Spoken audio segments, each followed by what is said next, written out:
It's Philosophy Talk. I'm so mad at you.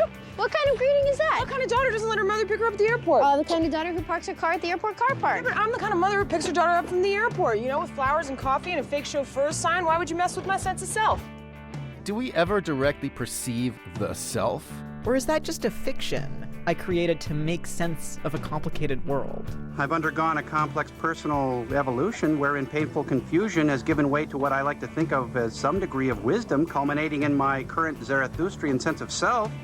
Is there really a constant unified self underneath all our perceptions? Or just a bunch of changing ideas and thoughts? It's true that we think that we have a self, but there just isn't any basis for it. It doesn't do any work.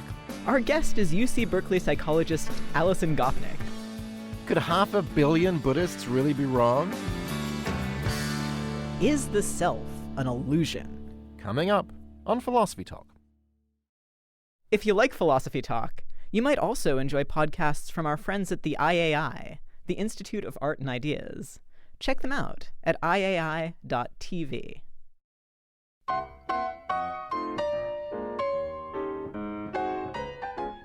Is there such a thing as a self? Something that makes you who you are? Or is the self just a convenient fiction? If we all stopped believing in selves, would the world be a better place? Welcome to Philosophy Talk, the program that questions everything. Except your intelligence. I think I'm Josh Landy. And I think I'm John Perry. We're coming to you from the studios of KALW in San Francisco. Continuing conversations that begin at Philosopher's Corner on the Stanford campus, where I direct the Philosophy and Literature Initiative and where John taught philosophy for 44 years. Today we're asking, is the self an illusion? An illusion, John? If it were an illusion, who exactly would be deluded? Your brain. There's no self in your brain. Look as hard as you want. You ain't gonna find a self in there. All you'll find is a series of perceptions, memories, and, in some people's case, half-baked ideas, not meaning you, Josh, of course. Oh, well, speak for yourself, John. And I guess you're speaking for a lot of philosophers, too. Whom do you have in mind? Yeah, Hume. That's what I have in mind. Hume is whom you have in mind. Okay, my favorite joke. Well, I take that as a great compliment. I don't agree with everything Hume said. But he had a lot of insights into the human mind, and he wasn't alone. Some of the great Buddhist thinkers agreed that the self is an illusion, and I think for similar reasons.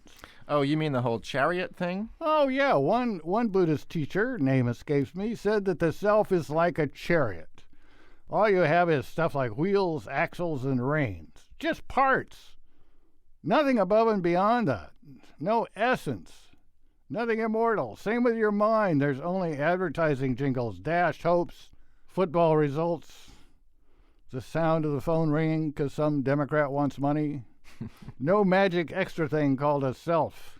Well, that's great for chariots, John, but, chariots don't have memories of their childhood. So what? I'm 77. I don't either. I barely remember last week or what I ate for lunch, or we haven't had lunch anyway. Maybe I was a chariot last week. I doubt that, John.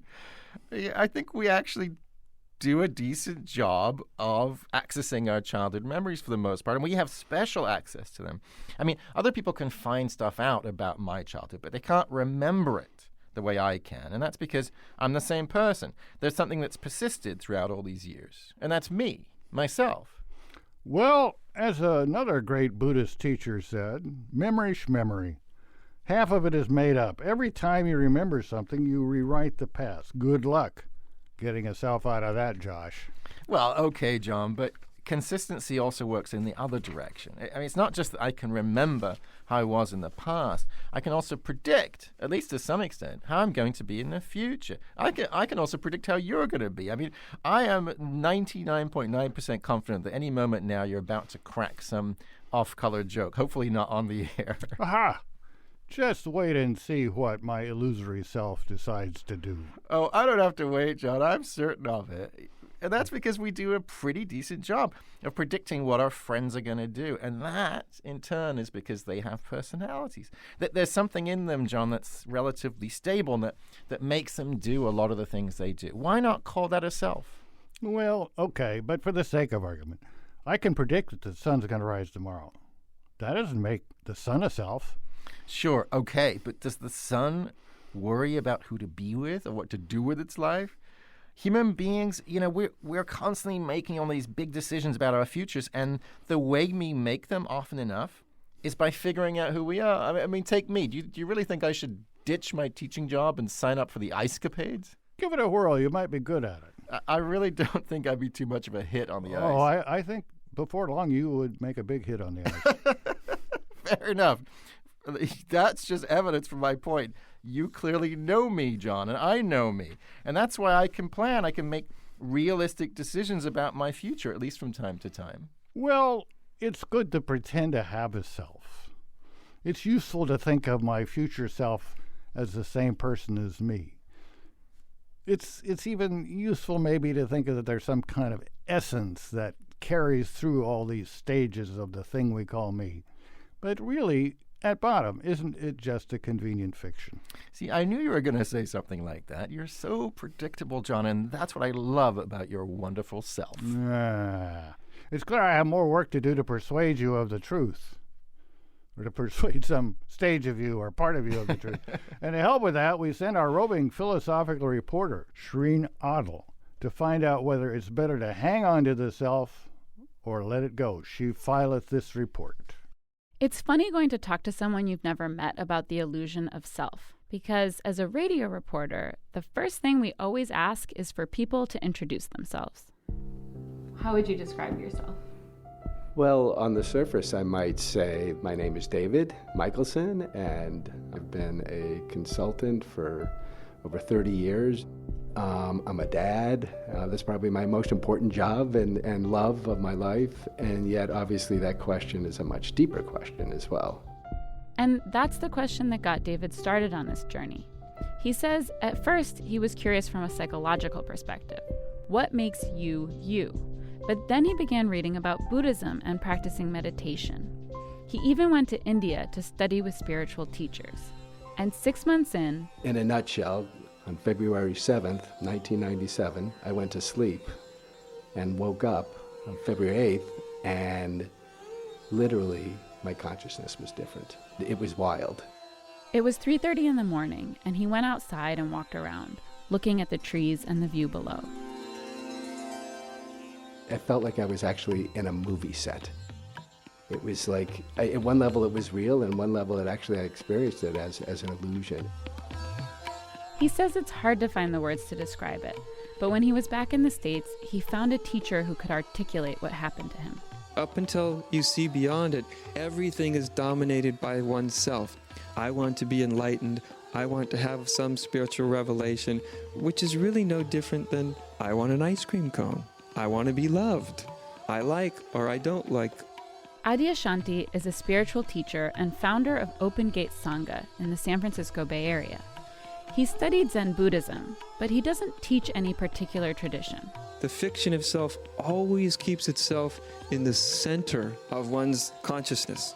And spiritual awakening is seen through the fiction of that there isn't actually a self in the center of one's consciousness.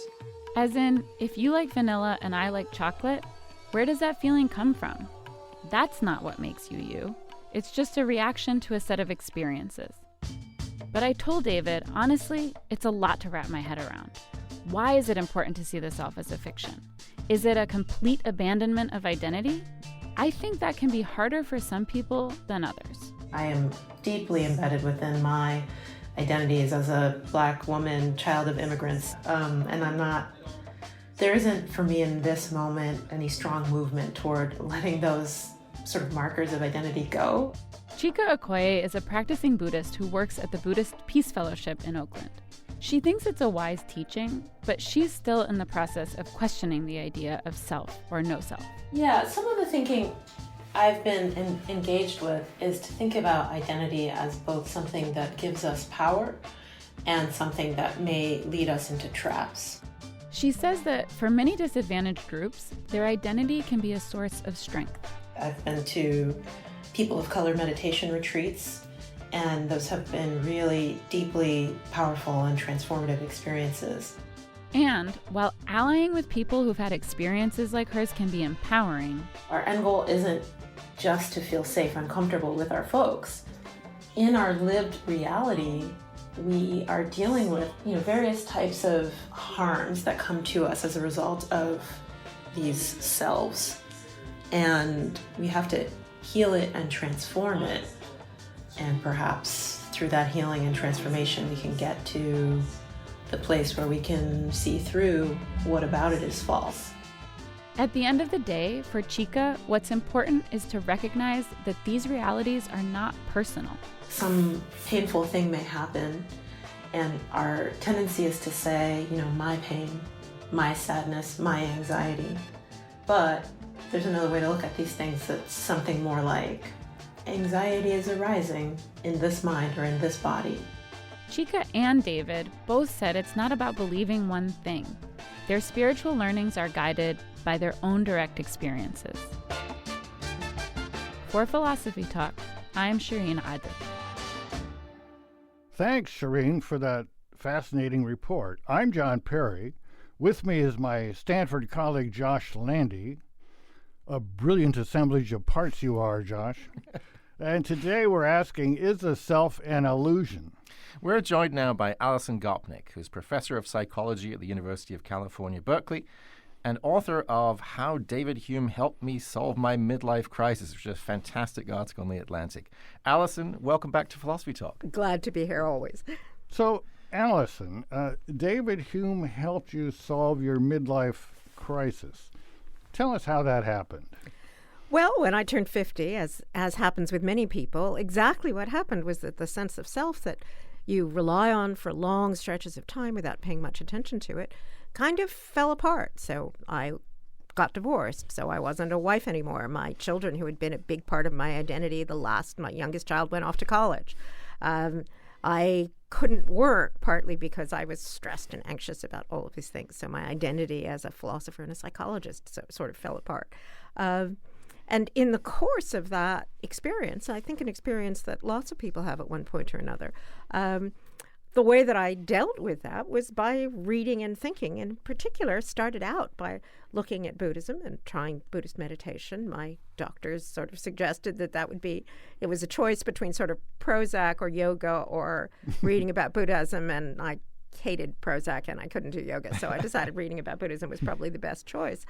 And then when I started reading about Buddhism, I realized this reminds me of something. And the thing that it reminded me of course, was David Hume. So I went back and read a bunch of David Hume as well and was really struck by the similarities and the wisdom that both the Buddhist tradition and David Hume had to impart for this special case about trying to figure out who it was that you are. So David Hume and various strands of the Buddhist tradition are taking aim at the whole notion of selfhood, but are they really saying the same thing exactly? Well, of course, it's complicated because the Buddhist tradition is a very long, complicated tradition with lots of different strands and different arguments. But the way that I really helped to solve my midlife crisis was by going out and doing a bunch of historical research, the way an academic would deal with anxiety and depression.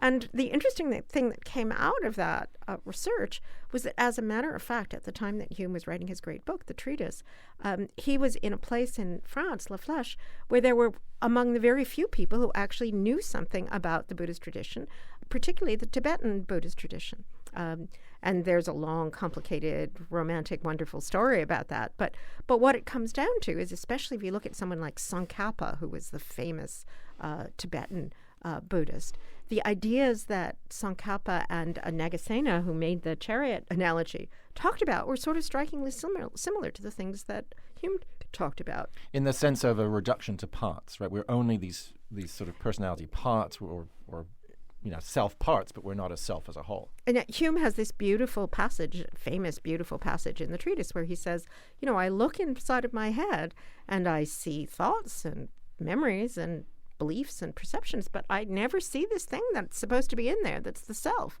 And that's very much like the Nagasena point about going to see the emperor, and the emperor says, "What do you mean you're not you? That's ridiculous." And he says, "Well, how did you get here?" And the emperor says, The king says, well, I came in a chariot. And he says, well, but what is that chariot? That's the same way that I'm a self. But you know, Paul Ricoeur's answer to Hume's claim, right? Whenever I go and look at myself, I never see a self. I only see some perception or other. And Ricoeur says, what do you mean I? Especially combined with the words always and never. Like, if you really weren't the same thing from moment to moment, how on earth could you add up all those different times that you went and looked at yourself into a general thought about what the self is? How could you do that? Well, it's interesting that Tsongkhapa, in particular, the Buddhist scholar, much like Hume, makes a distinction, and there's debates about this in the Buddhist tradition, but Tsongkhapa's view is, well, of course you think that you have a self, and it's even important that you think that you have a self, and in some sense it's real that you think that you have a self. It's just that isn't tracking some metaphysical reality out there in the world, and if you recognized that, in a sense it's a real illusion, it's a real fiction, but it's still an illusion and a fiction. You're listening to Philosophy Talk. Today we're asking whether the self might be an illusion with Alison Gopnik from UC Berkeley. Do you think the self is an illusion? Or is there a part of you that remains the same throughout your life and makes you who you are? What can we learn about the self from psychologists? Selves, souls, and psychology. When Philosophy Talk continues.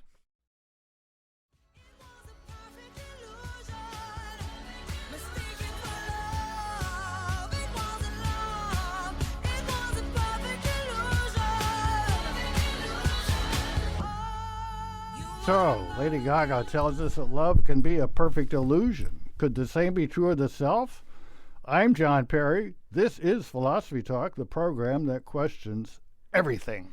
Except your intelligence. I'm Josh Landy, and we're asking whether the self is an illusion. Our guest is Alison Gopnik from UC Berkeley, author of The Philosophical Baby.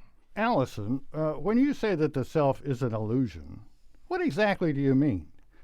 I mean, we have this pronoun, self. I say Alison speaks for herself. Is some kind of illusory, immaterial soul involved in a remark like that? Or some personality that has an essence that abides over time? Well, I think, again, we think that we have a personality that has an essence that abides over time. But one of the things that's come out of psychology, this is part of how I got involved in this in the first place, is that a lot of those intuitions that we have turn out to be wrong or incoherent. So, for instance, if you think about the fact that we all think that we have an autobiographical memory, we think, well, I have a self because I remember everything that happened to me in a continuous line. It turns out that that's not true, that actually what we're doing a lot of the time is reconstructing our memories, and that when we were kids, when we were 3 or 4 years old, and I talk about this in The Philosophical Baby, we didn't even really have this idea of an episodic memory at all. We didn't have the idea that there are some special things that we know that are ours or the result of our experiences, and say what our mom tells us is something that isn't part of that experience. And in the same way, the idea that Josh was talking about the idea of having a personality, one of the things that comes out of psychology is that we don't really have clearly consistent personalities. Our personalities change all the time. And what we do has a lot more to do with the situations we find ourselves in than this mythology we have that we have a long-lasting single personal trait. But is this mythology really part of our ordinary conception of a person or of a self, or isn't it just something that a lot of people believe for, religious, religion tells us we got an immortal soul, but is that really part of our ordinary conception of a person or a self? Well, I think that's an interesting question. How much is it that in our everyday life are we really caught up in ourself, or is it just in special circumstances that we invoke the self? Like when we're trying to make a long-term plan. So that's a context in which it makes a lot of sense to say, well, what will, my 401k, not your 401k, right, John, look like? But a lot of times in our everyday life, it's not so obvious that we actually make a strong line between ourselves and other people. Well, so now take the Dalai Lama. He's a Tibetan Buddhist, very proud of it, says it's a very naturalistic religion, and yet he also seems to believe in reincarnation. He believes that he's the 14th Dalai Lama, but he's also identical or the same person as the 13th Dalai Lama. Is this inconsistent, or is there some subtlety there that I'm not catching?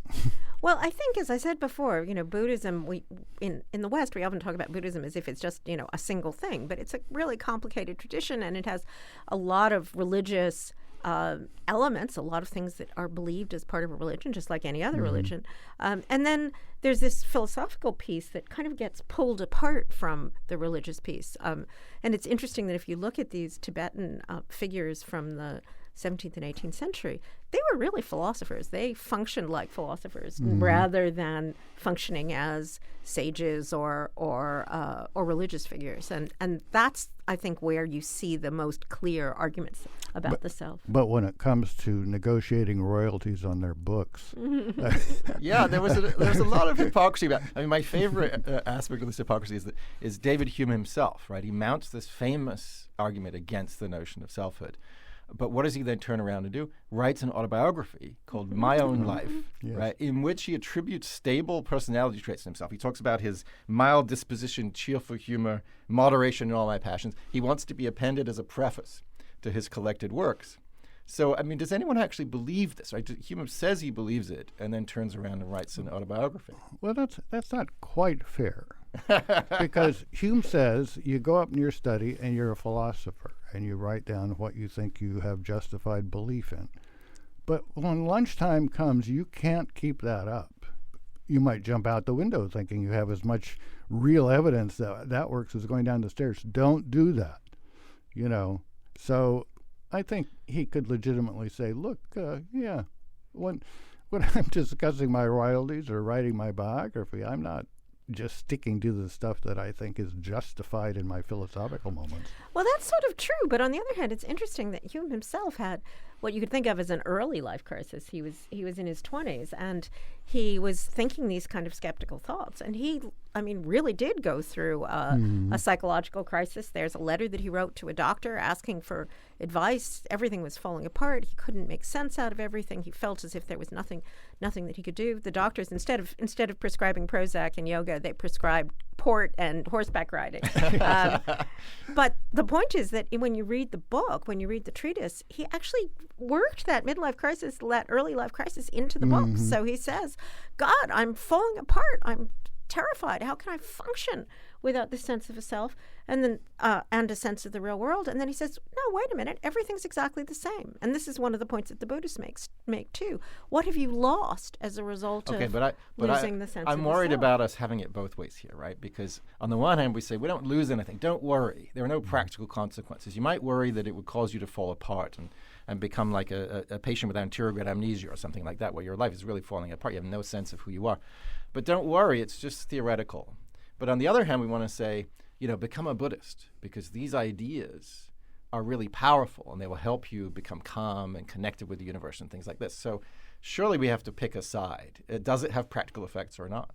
Well, I think that's one of the interesting differences, although there's some debate about this among Hume scholars, between Hume and the Buddhist tradition. So the Buddhist tradition thinks you're not going to lose anything. Not only you're not going to lose anything, you might really gain things. You might function better in the world if you understand that the self is an illusion. Just note, though, that there is, there's a little inconsistency in Hume's position that makes you think what he's denying is really some Cartesian view of the self, because he says the self is just a bundle. Well, leave out the just. That's the theory. The self is a bundle. And there's a big difference between my bundle and your bundle. And he relies on it all the time in his theory of induction. The experiences that cohere and lead to his notion of causation, they're all experiences in a single bundle, right? Just because I let go of this doesn't mean people all over the world have the impression of it falling. It just means that, so... You're listening to Philosophy Talk. You are a bundle of you listening to Philosophy Talk. Today we're talking to Alison Gopnik from UC Berkeley about the illusion of self. Now we've got a caller on the line. It's Ed from San Francisco. Welcome to Philosophy Talk. Ed, what's your comment or question? Hi. Yes, I'd like to ask Alison about what's called an ipseity disturbance, and so the basic layers of the self that have to be present for us even to get to the point where we can say that the self doesn't exist. And even how in Buddhism, it's a non-affirming negative in Tsongkhapa's logic where there isn't a no self. We don't say that no self exists. We have a self, and then we realize that it's quite porous. Really, we don't impose no self. So that's my question. Yeah, I mean, that's, again, you can see the complexities of trying to articulate exactly what is it that you mean when you say that there's no self. And Tsongkhapa goes into, at some length, about the difference between saying, as it were, there's a no self that's there, versus saying it's not true that there's a self that's continuing, and it's not true in particular kinds of ways. And it's quite a tricky question about what does it mean to have an illusion of the self that's vivid and that's functional in various kinds of ways, even if you don't metaphysically think that there's really a self there. So Alison, there's a tradition in psychology. Of course, everything I say is about the history of psychology because I'm so old, I just what I remember. But that says kind of describes what I would call a self-concept, but uses the word self for it, which is those things that you believe about yourself that you really can't quite imagine being different. So it's part of some people's self that they're of a certain gender. Others, it's not. It's part of some people's self that they're an American. Others, it's not. That is, they can easily imagine themselves not being an American or not being a woman or not being a man. And when you said your midlife crisis, it sounded like that was what was involved. You're thinking of yourself as a wife and an active mother, and all of a sudden, well, I don't know how sudden it was, but you couldn't think of yourself that way, and you were still a mother, but they're going off.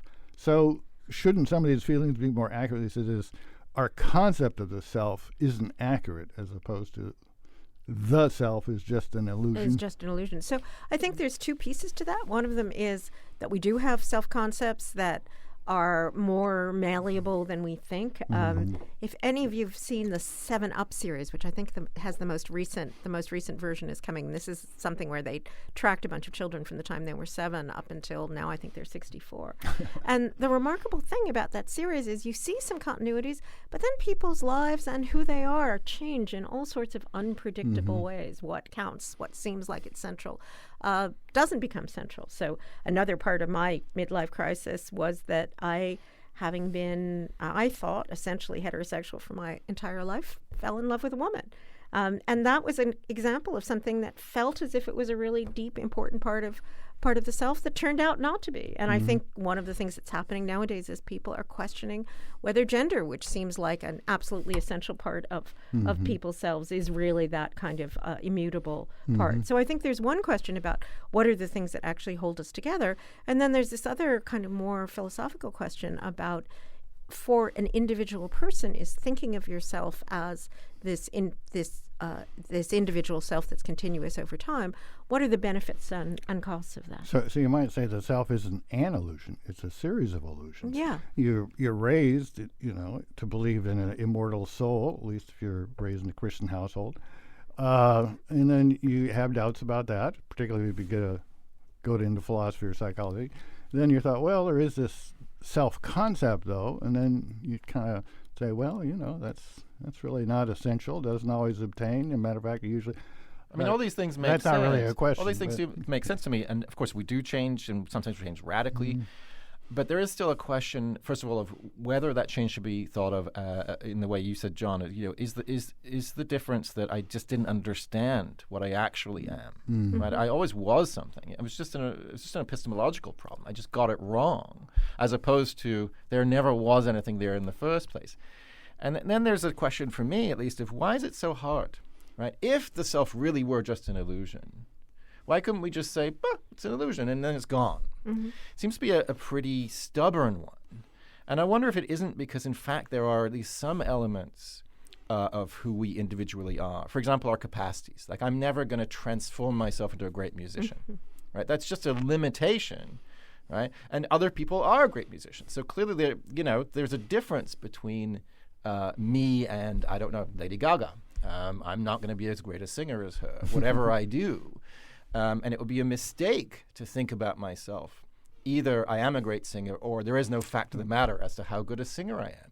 So aren't there the constraints? It's not just situation. I mean, people say it's all about situation. If you find $10 in your pocket, you're going to be a good person that day. But I don't think Martin Luther King found $10 in his pocket every day. He was just a good person. So aren't there these stubborn constraints? You know, aren't there some facts about who we are that just resist this kind of, de-selfing? Well, if you get back to John's point about your brain, right? I mean, there is a continuous story about those cells that are in your brain and those neurons that are firing, and you could point to them in a particular location and over time. But of course, on the other hand, those cells are all being replaced on a steady basis, and the thing that comes out is really different from the brain that I had 10 years ago, or the brain that I'll have 10 years from now. So the question is, in some ways you can track, here's a continuous story about this brain, but in another sense, the idea that there's some essence that's staying the same through that continuous transformation is a really different idea. So I totally get that. I'm not saying that's wrong. I'm just saying the replacement of cells isn't really, I don't think it's a very strong argument, because after all, our vision cells get replaced, but we still see. It's not just about the components, about the organization. I think that's what's wrong with the chariot analogy. A chariot isn't just seats and reins and what have you, and horses. It's an organization of those things. And the organization creates an additional thing. If you just had a bunch of seats and horses, you couldn't get anywhere with them. But the organization makes it a new thing.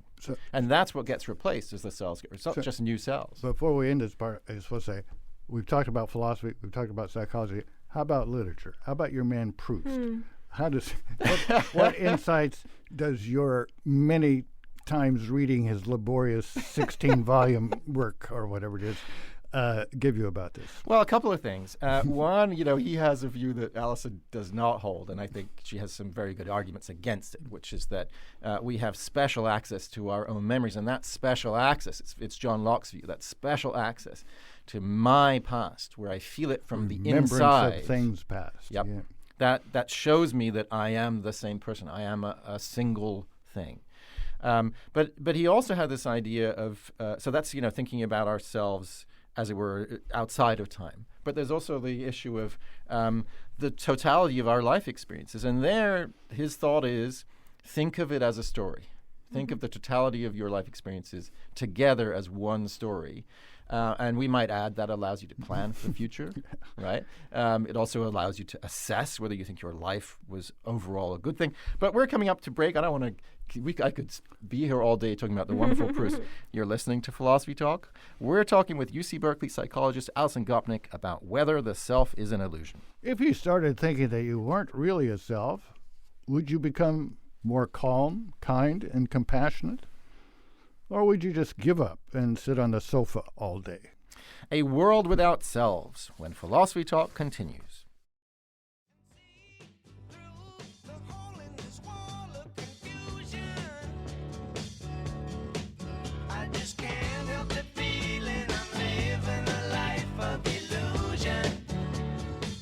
What's so bad about a life of illusion anyway? I mean, my life has been pretty good. If it's an illusion, well, good for it.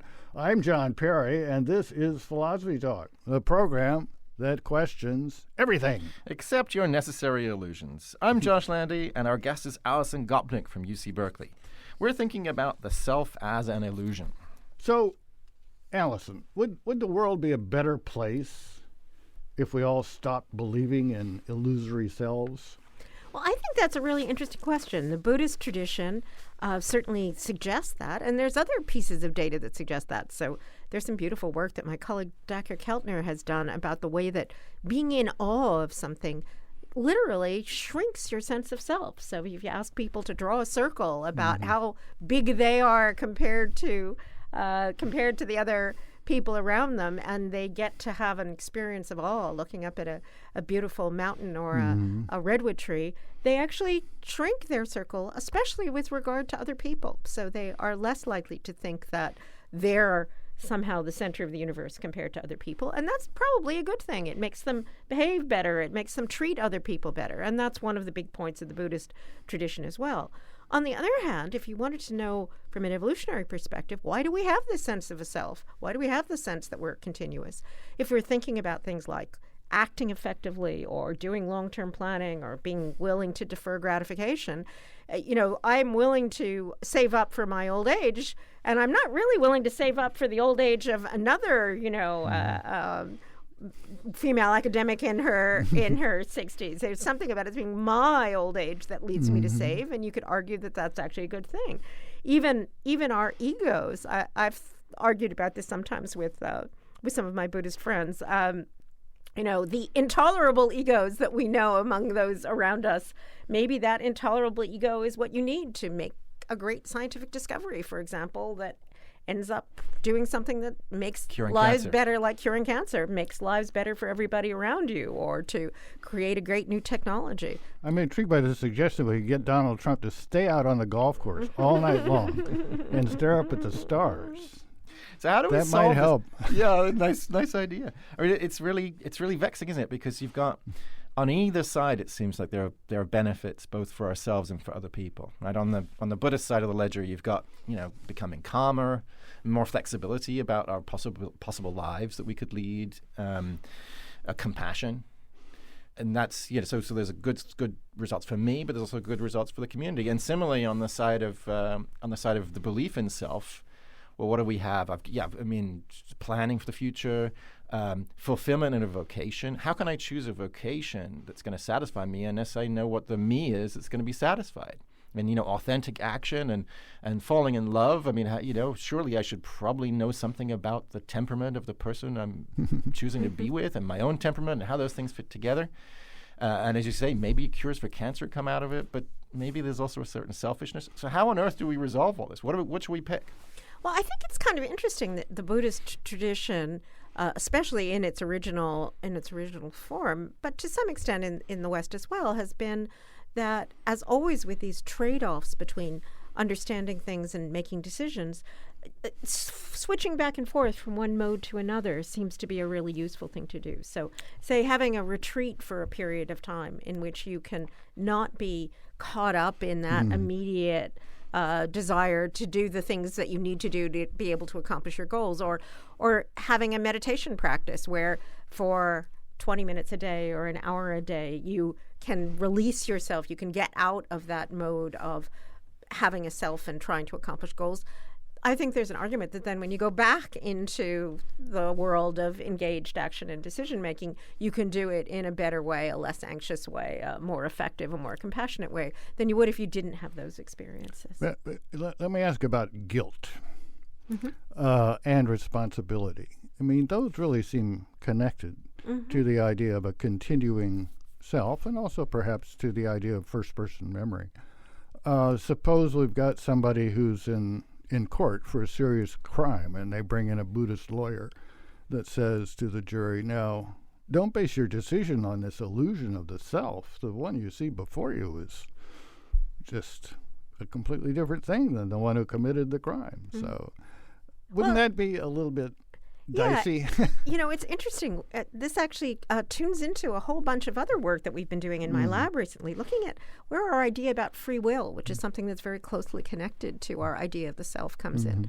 And what we found was that if you look at kids in, kind of typical Western culture, there's a big connection between free will and their ability to regulate their own behavior, to do things like deferred gratification or take responsibility for their actions. But if you look at kids growing up in other cultures, you don't see that connection.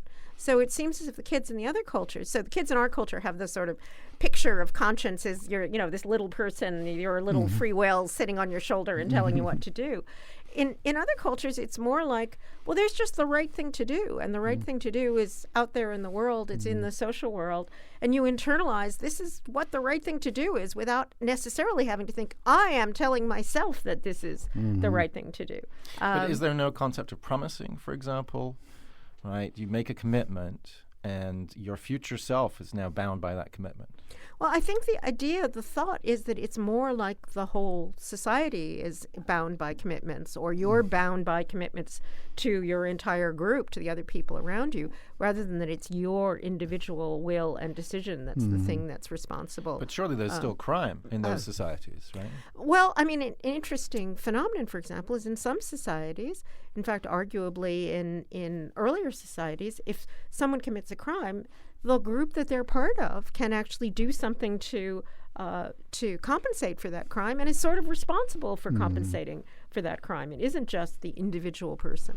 So one of the ideas is that if you got rid of the sense of self, you would extend yourself to the other people around you in a way that would make you a more effective social agent. And I think we underestimate how much we do that in our everyday life anyway. It's not obvious that most of what I do is just the result of the causal properties inside of me. A lot of it depends on the context I'm in, the other people that are around me. So we have an email, Carl Jung, but it's Y-O-U-N-G, not J-U-N-G. Sent this email. Wonder if there's any connections between Hume's views on the self and his views on causation, e.g. maybe the self is an illusory cause, tying together a series of correlations that we take to be the self. Well, I think Hume in general is a kind of anti-foundationalist. So Hume thinks in general that we have this illusion, not just the illusion of the self, but a lot of other illusions that are illusions that there's some, fundamental, foundational, metaphysical reality beyond our experiences, and causality is a good example of that. But in general, the idea that there's a universe that's out there that's real and is separate from and responsible for our experiences, Hume's always very skeptical about that. And if you think about the philosophical tradition, Descartes, of course, is skeptical about that too, but then Descartes solves that by saying, but the one thing that you can't doubt is the fact that you're the one who's doing the thinking. And then Hume says, oh, really? You can't doubt that? Just come and try, right? Watch me. And that is another respect in which Hume is very similar to the Buddhist tradition. So the Buddhist tradition is also saying there isn't this kind of foundational thing outside of us, this reality that's other than just our experiences. And again, what both Hume and the Buddhist tradition say, and why would you want that? But in each case, there's an interesting paradox, right? Because in Hume's case, he's proving the self doesn't exist by a causal argument.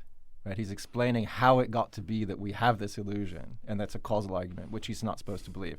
And in the Buddhist case, they're saying, look, nothing is real, it's just in our minds. But those minds are the things that there aren't supposed to be either. So there's interesting problems here, and it sometimes seems to me as though just saying the self is an illusion isn't going to cut it. In other words, either we have to say everything is an illusion, or we can't single out selves. Yeah, I think the Buddhist tradition and Hume, it's interesting because actually the sequences that both of them start out being skeptical about the idea that there's a world out there that's really separate from our experiences of the world.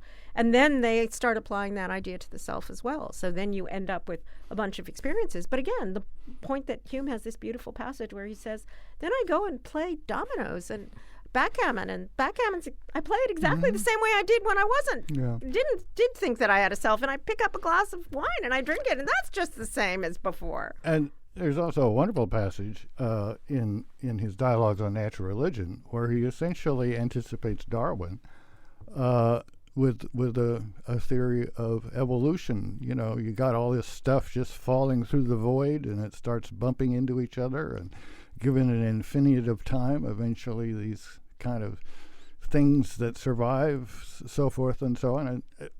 And then he just says in the dialogue, his character says, but of course, there's never been enough time for that crazy idea.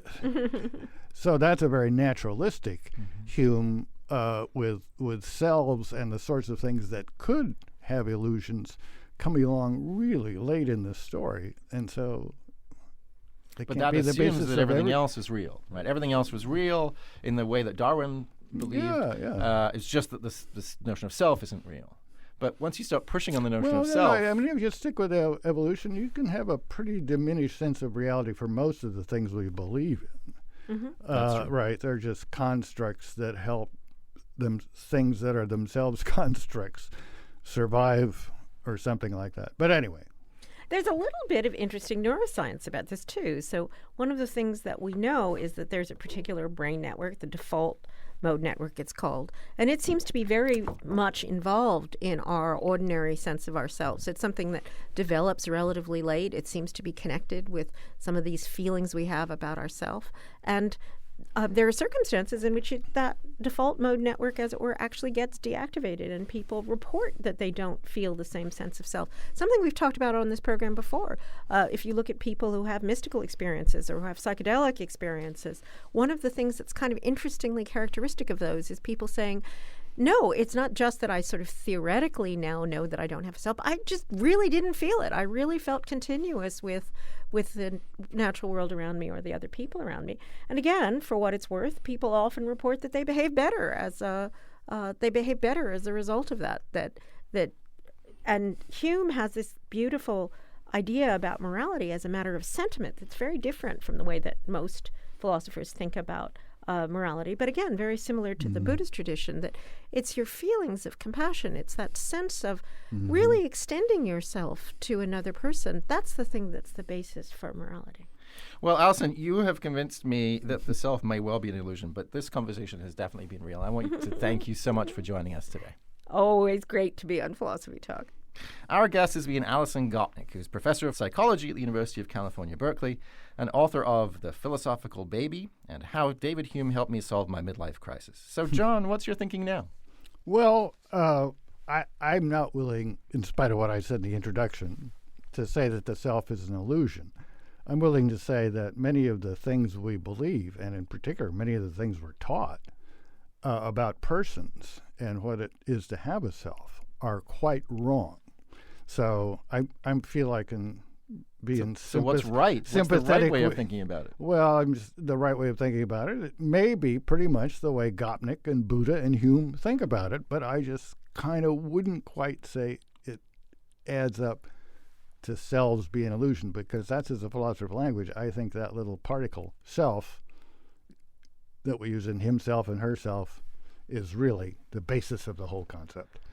I don't know what that means, but the conversation continues at Philosopher's Corner in our online community of thinkers, where our motto, with apologies to Descartes, is cogito ergo blogo, I think, therefore I blog. And you can become a partner in the community by visiting our website, philosophytalk.org. So you're apologizing to Descartes, but not to Hume. You're putting Descartes before de Hume. And if you have a question that wasn't addressed or mangled in today's show, or if you're bedeviled by a conundrum in your own life and could use some philosophical insight, we'd like to hear from you. Email us at conundrums@philosophytalk.org. Now a man who never strays from his speedy selfhood, it's Ian Scholes, the 60-second philosopher. Ian Scholes. In the public domain, the general consensus seems to be, for those who hold consensuses about such things and perhaps stoned conversations, the soul is a nugget with no properties we can describe other than essence. And the self is layered on top of that, like a mutating oyster around a pearl.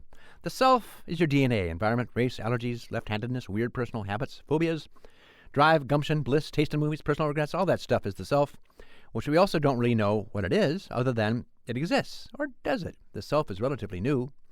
Kings did not have selves. They were bad kings or good, but they didn't take personality quizzes in women's magazines to see what type of king they were. Ditto with serfs and peasants. Their self was their station. Now, sure, sometimes a pauper might become a king, but that depended on fate, destiny, fortune, being switched at birth, killing an ogre, solving 3 riddles in a wood, that type of thing. We have lost destiny. Instead, today, we have life goals. TED Talks, accessories, motivational speakers, even Trump rallies. They all seem to be eggs in the same basket we used to call yearning. Now it's just another flowchart. The self itself seems always contingent. We're self-conscious, self-aware. We have self-expression. Unlike, say, legs or puppies, the self only exists when you put a word next to it. The self is always being measured on its way to completion. It never ends. It's never fulfilled. It's like doing laps. You're not racing anybody. You're just doing it till you reach a number. What is measured? We do not know. The self is destroyed by observation, like subatomic particles or a second marriage. So if there is a self, it may just be a social construct or a pretty bubble created by soap and blowing, or what remains of the soul after public school gets through with it. We do not know what the self is, but we are always unhappy with it. It's a fuzzy thing, kind of like the shadow of things in Plato's cave, only even dimmer. What the hell is that thing? Well, it's what we could be if we were self-improved. It's the selves we see on a movie screen. I could be that guy if I had superpowers and a gun. Not that we admire movie stars necessarily, but we can identify with this truncated, flashy version of life over in 2 hours. Lessons learned, happiness achieved, or death achieved, depending. And now we don't even need to leave the house to get that. Movies right there on the couch with the unexamined self to join you as you gawk at the all-too-examined selves on the screen. There's a self at which we never arrive. Kind of like the signs telling us how many miles we have left to go before we hit Disneyland. Then we finally get to Disneyland, and it's still not Disneyland, just pieces of it, this ride or that. We don't have the time or the money to see it all. The totality of Disneyland will ever elude us. If the world, like the self, would just land on our head or conversely leave us completely alone, we would know. We would come into ourselves at last and know, or at least have a pretty good idea for a movie, if we can just get somebody to help us write it. I'm going to go.